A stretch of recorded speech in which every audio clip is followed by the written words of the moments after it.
নমস্কার বন্ধুরা, হাইকোর্টের ডিভিশন বেঞ্চে যে ওবিসি রায়ের ফলে রাজ্যের ওবিসি সার্টিফিকেট 2010 সালের পর বাতিল হয়ে গিয়েছিল, প্রায় 12 লাখ ওবিসি সার্টিফিকেট বাতিল হয়ে গিয়েছিল। তার সেই রায়টার বিরুদ্ধে সুপ্রিম কোর্টে যাওয়া হয়েছিল রাজ্যের তরফ থেকে, কিন্তু মূলত বিসিডব্লিউ ডিপার্টমেন্ট গিয়েছিল। কিন্তু সুপ্রিম কোর্টে কিন্তু কোনো স্থগিতাদেশ আজ মামলাটি ওঠায় পাওয়া যায়নি। হলফনামা দিতে হবে রাজ্যকে এবং তারপর আগামী শুক্রবার, মানে এই সপ্তাহে শুক্রবার নয়, আগামী সপ্তাহে শুক্রবার এই মামলাটি কিন্তু আবার শুনানি হবে এবং তারপর সুপ্রিম কোর্ট মনে করলে স্থগিতাদেশ দেবে, নইলে স্থগিতাদেশ দেবে কিনা সেটা নিশ্চিত নয়। ওবিসি শংসাপত্র মামলায় নোটিশ জারি করল শীর্ষ আদালত। হাইকোর্টের নির্দেশে বাতিল হয়েছিল রাজ্যের প্রায় 12 লাখ ওবিসি শংসাপত্র। সেই নির্দেশকে চ্যালেঞ্জ করে মামলা হয় সুপ্রিম কোর্টে। সোমবার শীর্ষ আদালতে সেই মামলার প্রথম শুনানি ছিল।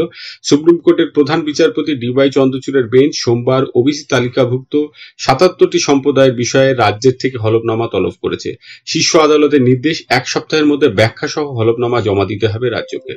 রাজ্যের বক্তব্য জানার পর আগামী সপ্তাহে শুক্রবার এই মামলার পরবর্তী শুনানি হবে সুপ্রিম কোর্টে। ওবিসি তালিকাভুক্ত ওই 77টি সম্প্রদায় নিয়ে কি ধরনের সমীক্ষা করা হয়েছিল তা শীর্ষ আদালতে জমা দেওয়া হলফনামায় উল্লেখ করতে হবে রাজ্যকে। পাশাপাশি রাজ্যের অনগ্রসর শ্রেণীভুক্ত কমিশনের সঙ্গে রাজ্যের কোনো আলোচনা হয়েছিল কিনা সে কথাও জানাতে হবে হলফনামায়। সোমবার রাজ্যের তরফে হাইকোর্টের নির্দেশের ওপর স্থগিতাদেশ চাওয়া হয়েছিল, কিন্তু সুপ্রিম কোর্টের প্রধান বিচারপতি সোমবারের শুনানি পর্বে কোনো স্থগিতাদেশ দেননি। হাইকোর্টের নির্দেশের ওপর আগামী সপ্তাহে শুনানিতে স্থগিতাদেশ আবেদন শোনা হবে বলে জানিয়েছেন সুপ্রিম কোর্টের প্রধান বিচারপতি।